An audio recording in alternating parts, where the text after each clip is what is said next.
Hello and welcome to our channel. My name is Stephanie And I'm Danielle. and together we clean homes for free. Just to make it clear, this is not clickbait. This house did almost kill Steph, and we will get round to that, but first let's just go into why we're here and a bit about the residents of this home. Okay, so as you can see from the photos, this is one of the most challenging houses that we have been to, and it was a last minute call out. We kind of rescheduled a few things to fit these residents in because they are currently living with no gas. I say currently, this video was recorded last week, and since we have been out to them, their gas has now been put back on, thankfully. But at the time of recording this, they didn't have any gas because the council had capped the boiler because I think they hadn't been able to get in to do their regular gas inspection, or there was a problem and they just didn't have access.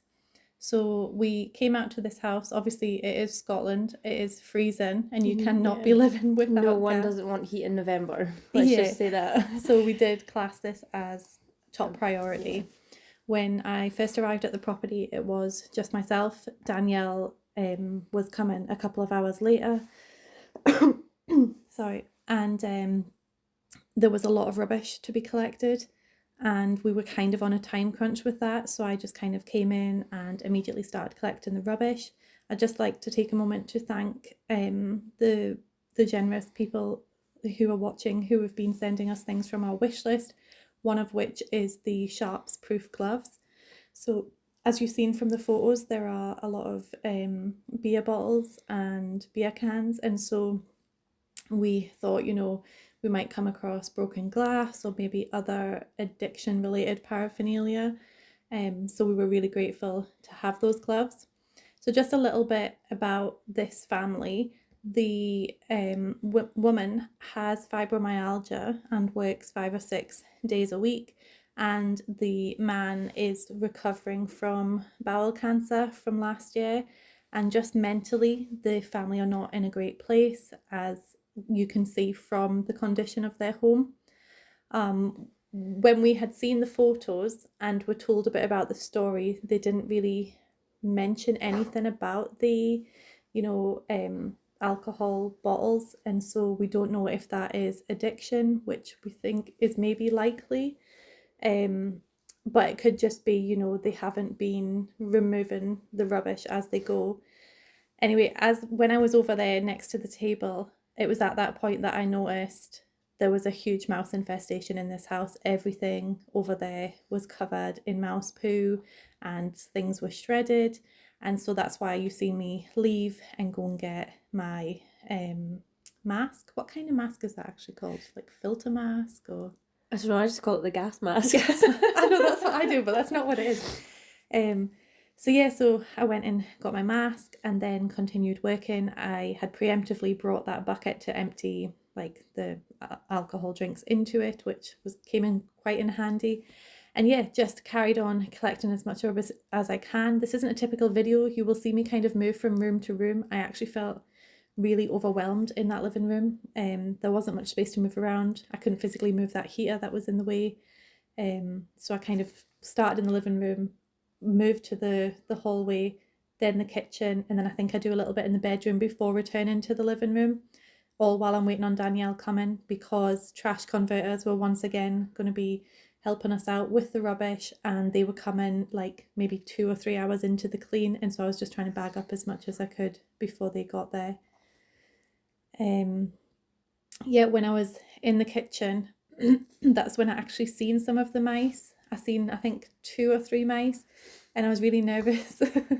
But we came prepared. I'm wearing sturdy boots. I have long sleeves on, sharps gloves, have the mask. So I felt really prepared, more prepared than if I was to see a spider, I feel.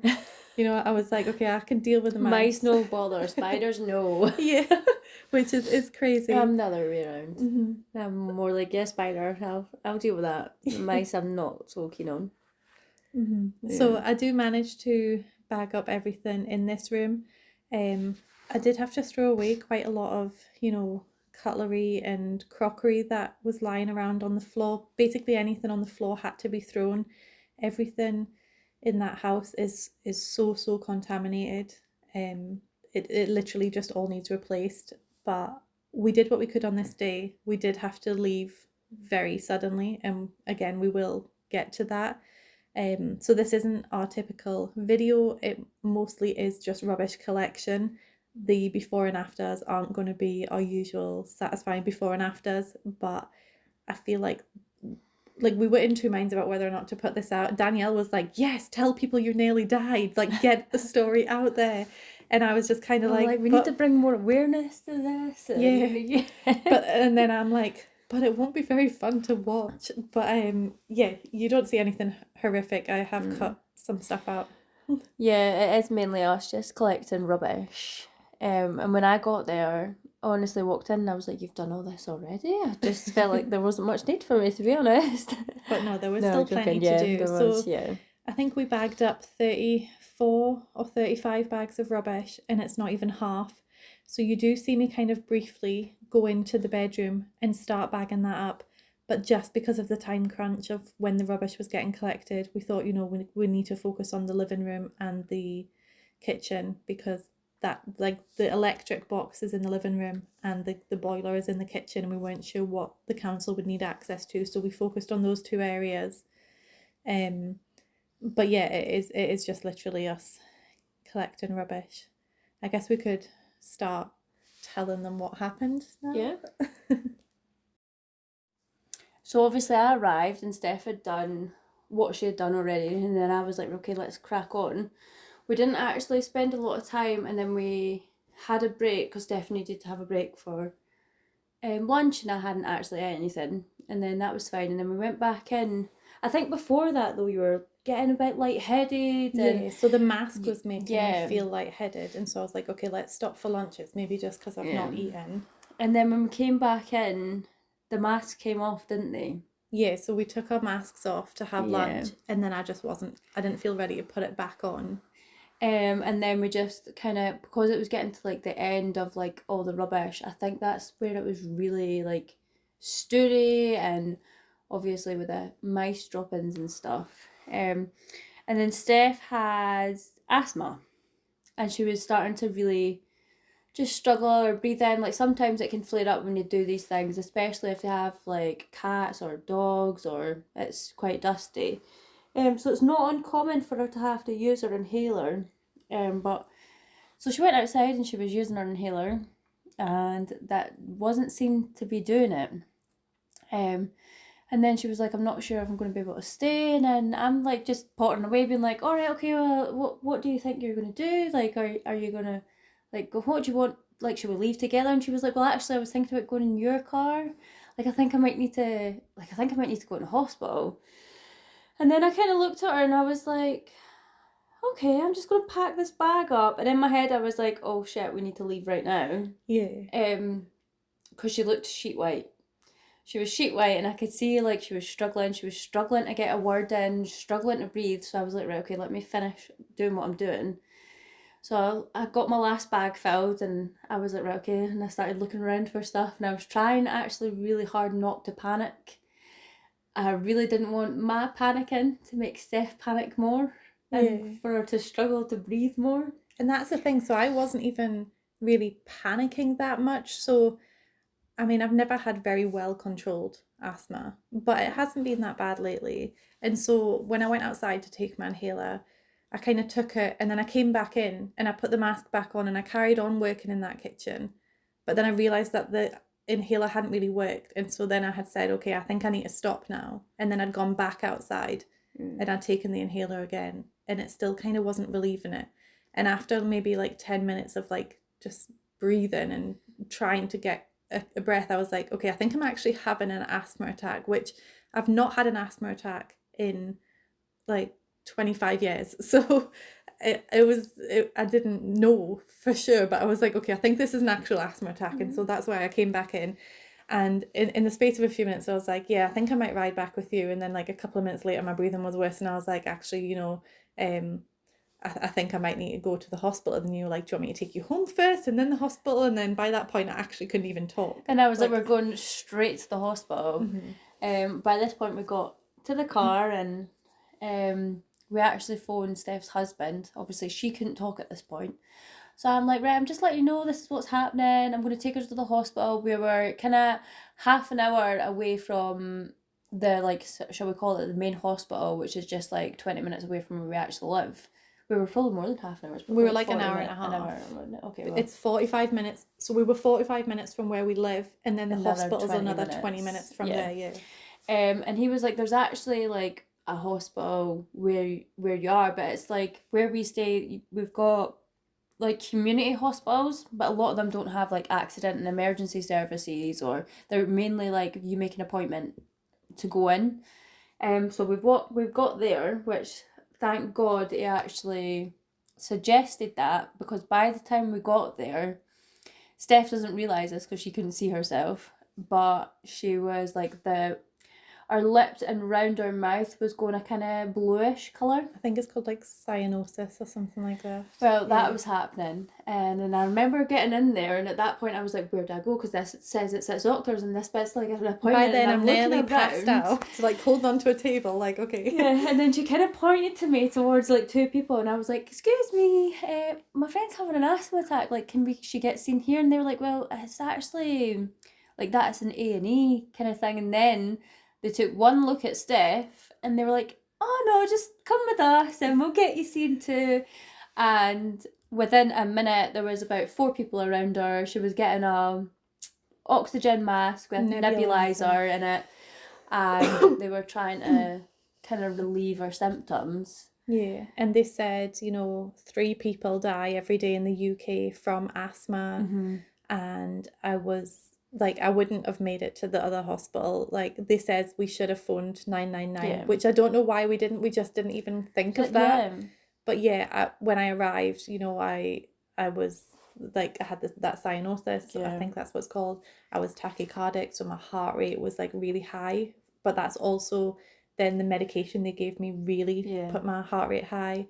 And then, like, I have naturally abnormally low blood pressure. And so they were like, oh, your blood pressure's fine. And I couldn't tell them, that's actually high for me. It's actually usually, like, low. Like, she was really, it was quite esteemed. Yeah. And the funny thing is, right, so, well, none of it was funny. Like, it was actually terrifying. I have such, like, high anxiety of this now. But the funny thing is, Danielle filled in the paperwork for me when we got there. And she was like, I know everything except her date of birth. I know, it's like, just my birthday last week. Just been here, and I'm like, I don't know the numbers. But no, she was a superstar. And then she was like, okay, Pete's mum is on her way to your house so he can meet you at the hospital. And like by this point, I can kind of talk, and I'm like, oh no, my house is a mess. My mother-in-law's coming. But yeah, because the hospital we were at, they give you nebulizer like 3 times. They give you it twice, and then a different kind of medication. I'm not sure actually. Yeah, it's like 3 different like gases that they gave me. But they weren't quite stable in either to a point that they were happy. So they actually phoned an ambulance to take her to the main hospital. Yeah, so an ambulance like blue lighted to me, and afterwards I was like, even though I was already in a hospital getting treatment, and they were like, yeah, because asthma and breathing is only second on like the red alert list to cardiac arrest. I suppose because I've always lived with asthma, I didn't realise like how serious it actually is. And then you told me afterwards, and I think this is why I'm so scared now. You're like, I know 2 people who've died from asthma attacks. Like, okay. Yeah, I kind of held on to that until we were in the other hospital and she'd been seen to, and they were all happy, and they were like, your numbers are fine. I was like, oh, thank God. I can like take a breath.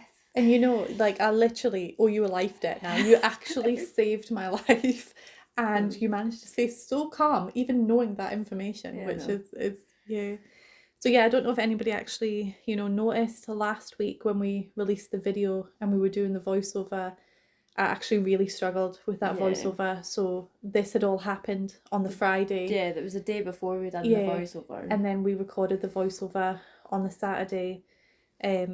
and I'm still kind of getting breathless when I'm talking for long periods of time, and I am on strict instructions not to rest, not to clean. So for the next few clean guys, you'll just be my pretty face, you see. Yeah, although we do have some footage, like back footage. All right, well, we can maybe fit you in somewhere. Yeah, so I'll not be doing any free cleans for a couple of weeks. I'm on like a kind of schedule with inhalers and things, and I finished my steroids now, which is good.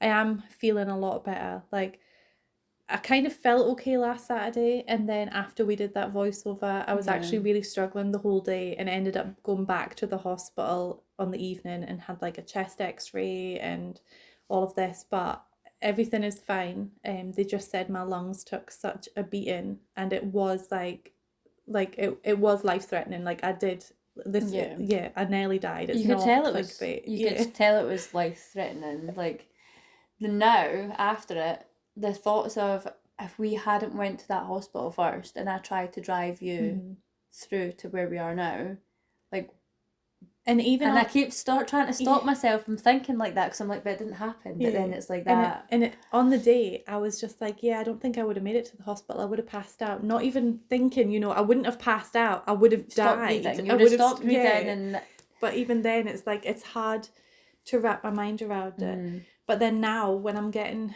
breathless doing like minor things, I'm getting really high anxiety about it and thinking, oh,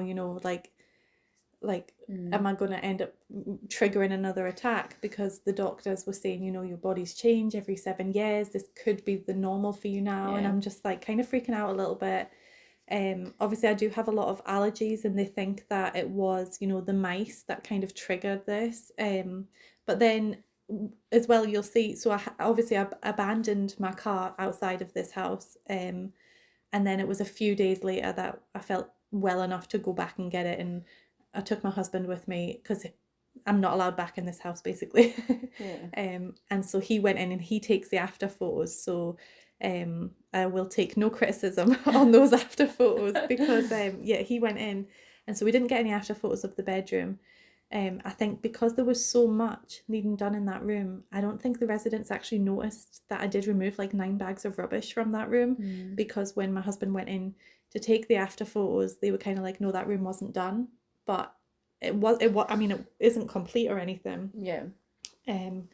But so we went back, and one of the things that he commented on was that the house was really filled with smoke when he went in, so he thinks they're heavy smokers, which that also could have contributed. I mean, I didn't notice on the day. I didn't notice either. Because they obviously hadn't been in there smoking at that time, whereas when he went in, they were smoking. But so it could have been a few things. It could have been the dust. It was most likely like the mouse poo and the mice and stuff.